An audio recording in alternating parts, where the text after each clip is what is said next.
When Jackson Harlan first toured the house on Coyote Brush Lane, he wasn't looking for a fight. All he wanted was a quiet space to work remote and raise his rescue dog, Diesel. The house had charm. A bit of wear on the porch rails, sure, but it came with acreage and privacy enough to stretch out, maybe even build a tool shed, what no one mentioned during the sale. Ridgepine Estates had an HOA run like a command post. Within the first week, Jackson got his introduction 5 typed notices stuffed in his mailbox. One was about his mailbox being half an inch too rustic. Another warned about Diesel's unregistered presence. The most absurd? A complaint about uncoordinated curtain colors. Jackson laughed it off. He figured it was just a few bored neighbors trying to feel important. But it got stranger. On a foggy Thursday morning, Jackson opened his front door to take Diesel on his walk-in, froze. Blocking his driveway was a flat gray military vehicle. Not a Jeep, not a Hummer. This thing looked like something out of a Cold War base. 6 wheels, armored plating, and a mounted surveillance dome on top. Diesel whimpered. Jackson blinked twice. At first he thought it was a prank. Then he saw the emblem on the side, Ridgepine, Security Auxiliary, followed by Property Enforcement Unit. Jackson walked toward it, expecting some hidden camera crew, but there were no laughs, no pranksters. Just the cold stare of an HOA staffer named Chuck. Big guy, no neck. He stepped out from behind the vehicle like he'd been waiting for Jackson to approach. "You've been warned," Chuck said without flinching. "Unauthorized modifications to your tool shed space are under review." Jackson squinted. "What tool shed?" "You marked ground. It's pre-construction." Jackson looked down at the dirt.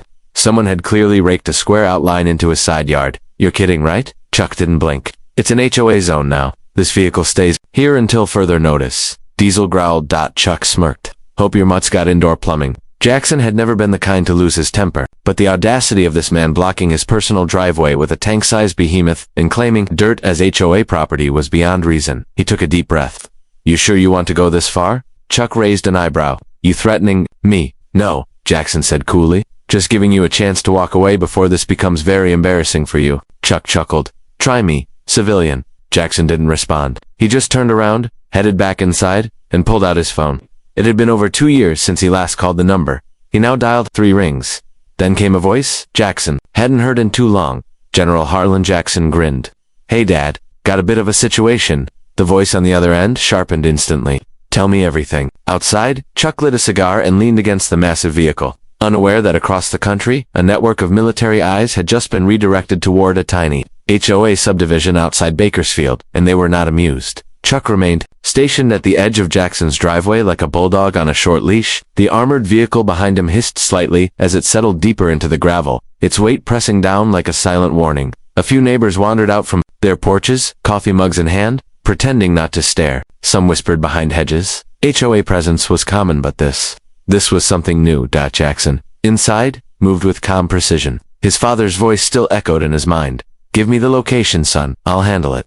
Jackson did. Every detail. Coordinates, road name, type of vehicle. He even sent a photo of Chuck scratching his belly in front of the rig like it was just another morning shift. Now, he waited.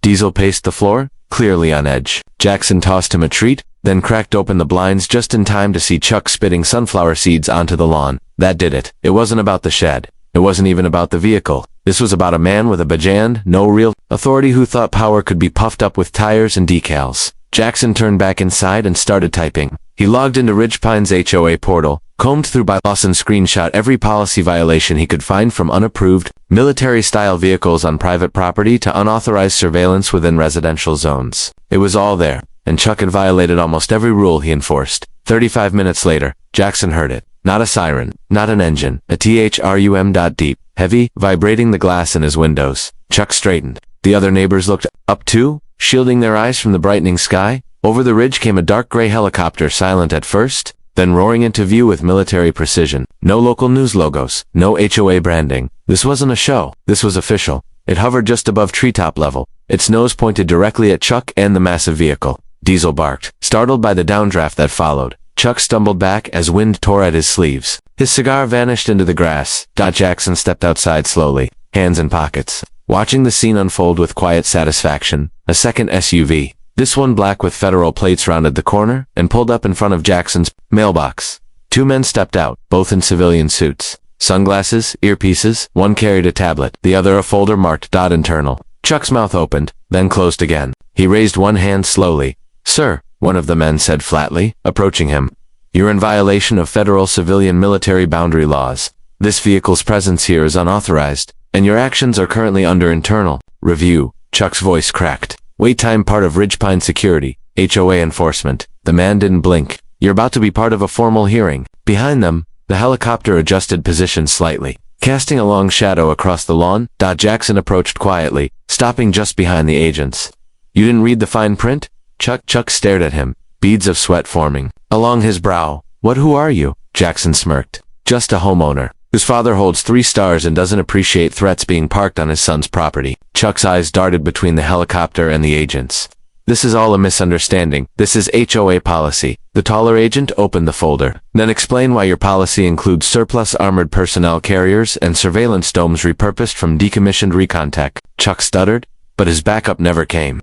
No HOA board members, no legal reps, just him, his oversized vehicle, and a storm overhead that he didn't see coming.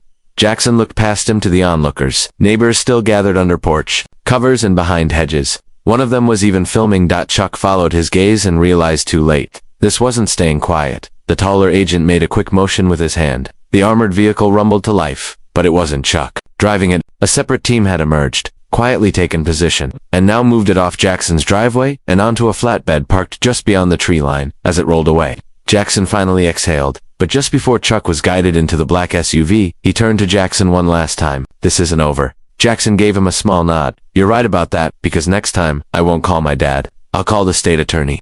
But what Jackson didn't know, across town, in a hidden HOA meeting room, Chuck wasn't the only one playing games. Someone higher up had just watched the footage and they weren't backing down. The next morning, Jackson awoke to what felt like calm. Chuck was gone. The armored vehicle Condizo slept curled at the foot of the bed, no longer pacing nervously. For the first time since moving into Ridgepine Estates, Jackson made coffee, without wondering who would show up at his door. But that sense of peace didn't last. At exactly 9:17 a.m., Jackson's phone buzzed. It wasn't a call, it was a notification. One from a military-linked server he hadn't seen since college. ROTC. His father had granted him access back then, just for emergencies. The notification was titled, Operation Bluebird Status, AC. It. One line. Surveillance drone detected over Harlan residence. Jackson's stomach dropped. He rushed outside.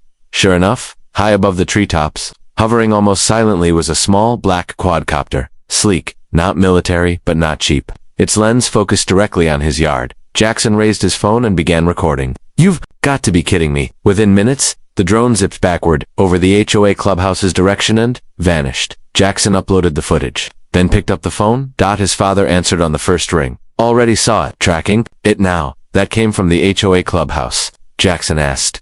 We believe so, the general replied. And it's not just surveillance anymore. We intercepted chatter between members. They've got someone new on board. There was a pause. Her name's Valerie Finch, private security contractor, former intelligence consultant, and now Ridgepine HOA vice president. She wasn't at the scene with Chuck, but she was watching. Jackson felt a chill crawl down his spine. So Chuck was just the first move. And Valerie, his father continued, she's not going to roll up in a tank. She plays colder, strategic. She's the reason we picked up a drone trace. Jackson paced his deck, trying to piece things together. Why would a homeowner's board need military contractors and drones? That's what I'm trying to figure out, and you're going to help. Jackson froze. Me, you've got boots on the ground. Let them think they rattled you. Let Valerie think she's in control, but keep eyes on everything. As the call ended, Jackson turned toward the street. That's when he noticed the mailbox. It had been opened. Not forced, not damaged, but ever so slightly ajar. And on the ground beside it, someone had placed a single bluebird feather. No note, no explanation. Jackson picked it up slowly, examined it, then looked across the street. The HOA clubhouse door stood open, and just inside the shadowed hall, a figure stood behind the tinted glass dash, watching. Later that evening, Jackson decided to attend the HOA's public meeting. If Valerie Finch wanted to play chess, he'd show up like a pawn with a grin. He arrived 10 minutes early. The conference room smelled like overused perfume and stale coffee. Folding chairs lined the walls. A few residents filled them, murmuring about the previous day's commotion. Jackson nodded at a few familiar faces, but his attention locked onto the woman at the front. Valerie Finch. Blonde bob haircut, crisp slate gray blazer, and posture so precise it could slice stone. She barely glanced up as Jackson entered, but something in her eyes twitched just slightly. Mr. Harlan, she said calmly, we're glad you could join us. He sat in the front row. I have some concerns. He began casually. One of your board members parked an armored vehicle on my property. Then today, I was filmed by an unregistered drone. The room fell quiet. Valerie didn't flinch. Ridgepine Estates reserves the right to enforce neighborhood standards. We're currently enhancing security protocols. Does that include intelligence surveillance on private property? She smiled thinly. We take threats seriously. Jackson's eyes narrowed. The only threat here seems to be you. Valerie leaned forward. Then perhaps, Mr. Harlan, it's time we clarify the lines of authority around here. Before Jackson could respond, the projector screen behind her flickered on and displayed footage from his backyard taken just hours ago. He shot up. That's illegal. Valerie tapped her folder once. That footage came from a privately owned aerial device. We believe it captured a zoning infraction near your rear fence. Jackson knew then this wasn't just an HOA squabble anymore. This was war. At precisely 8:03 a.m., a white county-issued SUV pulled into Jackson Harlan's gravel driveway. Diesel barked once from the porch but stayed seated. Jackson stood with his arms crossed, already dressed, already waiting. He knew they were coming. Valerie Finch didn't play games. She played traps. Out stepped a man in a navy blue windbreaker, clipboard in hand. His posture screamed government office. Thin-framed glasses. Slight limp.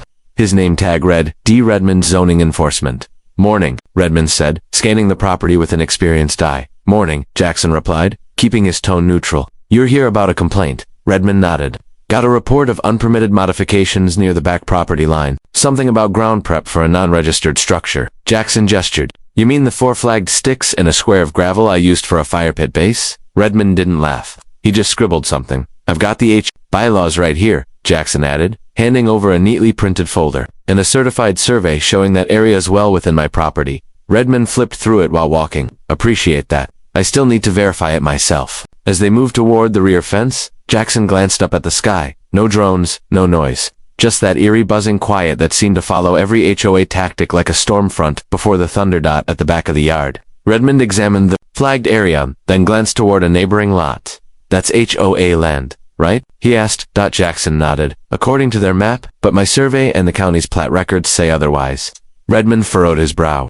Funny. HOA's report claimed this patch fell in a shared easement zone. If that's true, it opens up a civil code violation. Jackson's jaw tightened. Valerie was good. She hadn't accused him of breaking a rule. She'd questioned the boundaries themselves. Redmond walked the length of the fence slowly, snapping photos with a standard-issue county tablet. Jackson followed silently until Redmond stopped and crouched beside a metal stake half buried in the soil. Is this your original boundary marker? Found it when I moved in, Jackson replied. Cross-checked it with satellite data and county records. It's legit. Redmond stood and took a breath.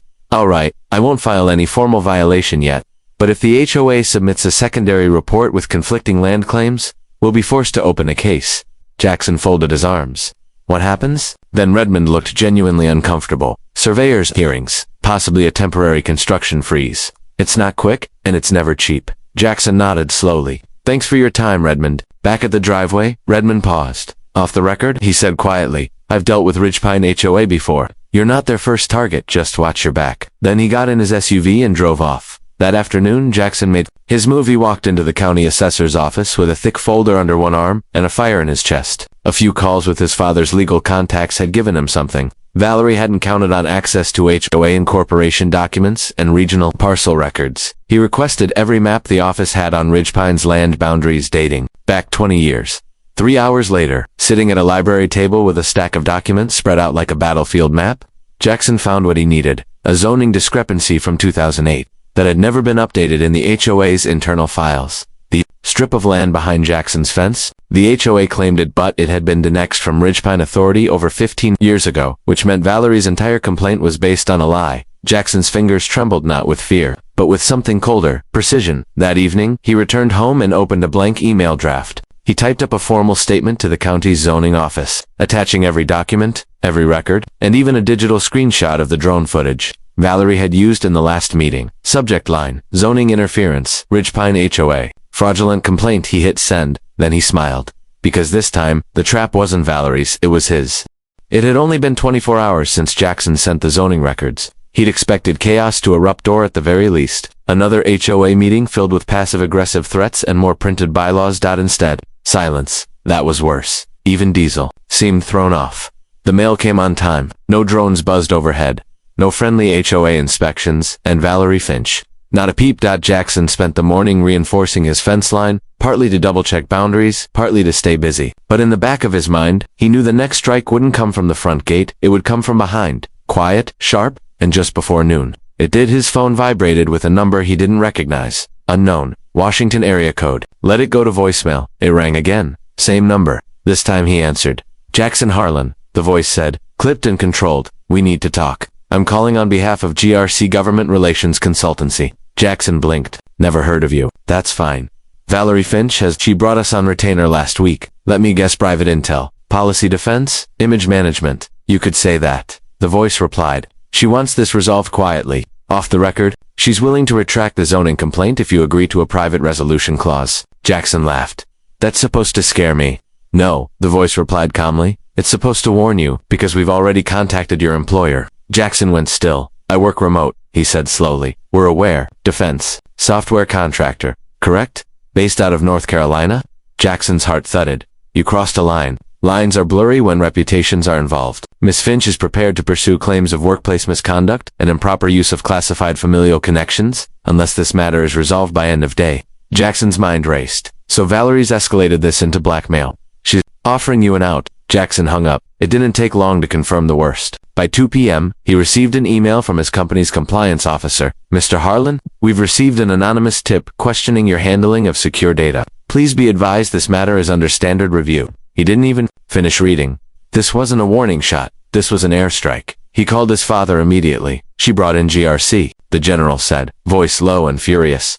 They used to be a whisper firm for overseas political cleanup. If she's using them now, that means she's moving off grid. She's not thinking like HOA anymore. She's coming after my job. Jackson said, my name, I'll escalate with federal counsel, the general said. But if she's got a mole in the county office and a Black Ops PR team, we need to hit first. Jackson hesitated. You have something in mind? Yes, the general said. It's time to put eyes on the inside. That night, Jackson met with someone in a dim corner of a diner just outside town. Her name was Serena Weller, mid-30s former Air Force cryptographer, sharp as glass and about as patient as a thunderstorm. You sure you want me inside Ridgepine? She asked over black coffee. I'm not subtle. That's the point, Jackson said. They think they're the only ones who can spy. Serena opened a tablet and pulled up Ridgepine's neighborhood intro. She tapped on Valeri's profile, then scrolled through HOA board meeting files. This woman's built a network. HOA members report to her like she's head of state. She's got a direct line to private surveillance firms and just approved a neighborhood disruption assessment fund. What's that? Fancy phrase for paying off snoops and silencing complaints. Jackson leaned back. Exhaling slowly. Serena gave him a look. This goes deeper than HOA beef. Jackson, Valerie's using Ridgepine like a cover. She's building something under the radar. Then we expose it. Serena smiled. Good, because I already accessed her smart home feed. And tonight, she's got a guest? Jackson looked at the tablet screen out there. On Valerie's front porch cam was Redmond, the zoning officer. Valerie Finch didn't like loose ends, which made it all the more strange that she allowed Redmond, the county zoning officer, to walk out of her house that night, pocketing cash like it was a simple exchange of dinner tips. From her living room window, she watched him drive away. Then she sat at her laptop, her fingers moving fast, checking activity logs, encrypted messages, and financial entries. There could be no missteps. What she didn't know, Serena Weller had captured it all from drone angle to audio sync. Inside Jackson's garage, Serena stood over her laptop like a field commander, replaying footage for Jackson.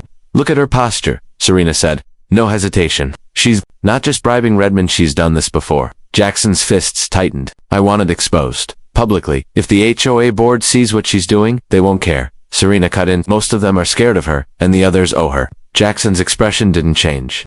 Then we give them a reason not to. The next morning, Jackson attended the Ridgepine HOA special session called abruptly by Valerie, with a cryptic agenda. Proposal 88, Emergency Security Expansion. The conference room felt different this time. More residents had shown up, word of armored vehicles, zoning complaints, and now whispers of Valerie's growing influence had begun to circulate. Valerie sat at the head of the long table, calm as always. Her blazer was black this time. Subtle shift, a signal. Good morning, she began. Today's vote will authorize Ridgepine's board to extend discretionary funding toward advanced threat monitoring, asset protection, and if necessary containment of external disruptions. A few board members exchanged glances. No one raised a hand. Valerie turned to them with a warm smile that didn't quite reach her eyes. Of course, this is just about protecting our peaceful way of life. That's when Jackson stood up. Before you vote, he said, holding up a flash drive, you might want to see where your current funds are going. Valerie's eyes narrowed just slightly. Jackson walked forward, handed the flash drive to the tech officer who managed the rooms. Projection screen. It flickered to life. And then it played. Footage of Redmond entering Valerie's home. Clear audio. Envelope exchange. Her voice. This should settle the zoning hold. You've done well, Redmond. The room fell into total silence. One board member, Greg Turner, stood slowly. Is this real? It's time-stamped and traceable, Jackson replied. It also matches a suspicious transfer Valerie filed under consulting services for the exact amount handed over. Valerie didn't stand. She didn't shout. She simply said, Mr. Harlan is engaging in unauthorized surveillance on private property, Greg countered. Because Redmonds County issued vehicle was in your driveway, Valerie. This looks like bribery. Serious bribery. Another board member, Yvonne, leaned forward. Did you file a zoning complaint? Using false land data, Valerie's voice sharpened just a bit. We all agreed Jackson's presence was destabilizing. I acted in defense of the community. You acted in defense of yourself, Jackson said. Because you knew I'd found your mistake of land behind my fence doesn't belong to Ridgepine. Never did. The room erupted in hushed arguments. Valerie sat still, scanning the faces like a chess player seeing the board tilt out of alignment. Then, quietly, she stood. If you're all too cowardly to act, then fine. Let Ridgepine collapse under negligence and paranoia. But know this what I started here is bigger than this neighborhood. She walked out, leaving the board frozen in a mix of confusion and fear. But the story wasn't done. An hour later, Jackson received a direct message from a burner account. She's not gone. Check the HOA vault records. She moved money yesterday.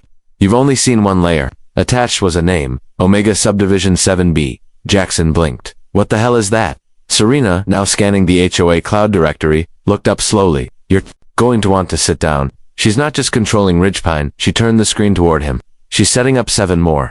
Jackson stared at the screen, unmoving. Serena had paused the HOA's encrypted archive just long enough for him to register what they'd found. 7 more neighborhoods. All under shell HOA names. All showing patterns of sudden leadership changes. New security expenditures.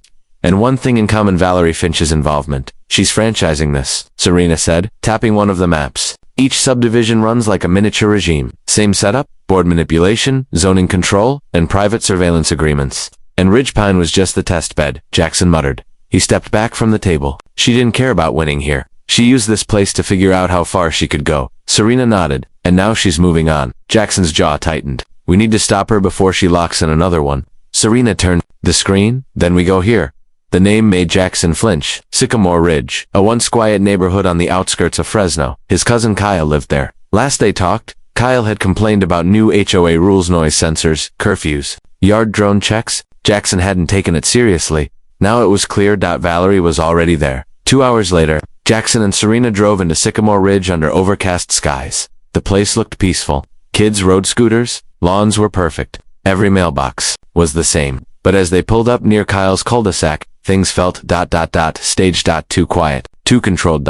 They knocked on Kyle's door. He answered quickly, his face tense. Are you being watched? Jackson asked without even saying hello. Kyle didn't flinch. Inside, once they shut the door, Kyle dropped his voice. They installed street cameras last week. HOA says it's to prevent solicitors, but they're angled at driveways and backyards. Every time I leave, I get a time-stamped notice about departure patterns. Jackson looked at Serena, who was already scanning Kyle's Wi-Fi for unknown connections. They also sent me a warning, Kyle added, for unauthorized lighting intensity on my garage floodlight. Jackson sat down, thinking, is Valerie showing up in person?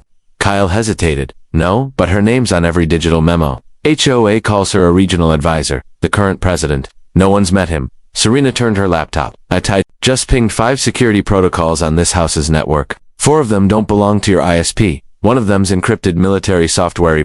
Kyle blinked. So, they're in my house. Serena stood, not physically, but your smart devices are transmitting data to an off-site hub. Can we prove it? Jackson asked. I can trace the packet path and decrypt it. Do it. While Serena began a counter-hack, Jackson dug deeper into HOA public records. It didn't take long to find something off. The Sycamore Ridge HOA charter had been amended 5 days ago. Buried in the revision, a clause allowing external consultants to override board votes in cases of community distress.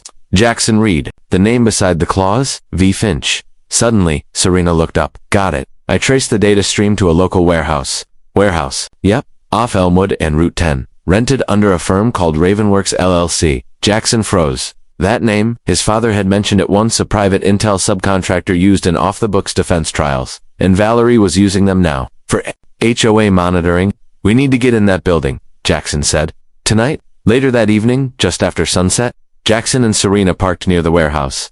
No obvious security. Just chain-link fencing and a for-lease sign that was anything but real. They cut through the rear fence and crept toward the side service door. Serena jammed the keypad. Give me 30 seconds. Inside, they found racks of equipment screens showing neighborhood streets, infrared heat maps of homes, digital profiles of homeowners, including ages, job titles, and on one screen, own face. She's running predictive behavior software, Serena whispered, feeding homeowner data into a threat model. Anyone who resists gets targeted. Jackson's fists clenched. She's profiling citizens. Then they heard it. A door creaked open near the front of the warehouse. Footsteps? Someone else was inside. They ducked behind the server. Rack. Two voices? One male, one female. Valerie says Sycamore Ridge is stable. The man said, she wants us to activate the next node. The woman replied, already loaded. What about Ridgepine? She wrote it off. Says it's expendable. Heart pounded. Valerie had already erased his neighborhood from her plans, and now she was expanding across the state.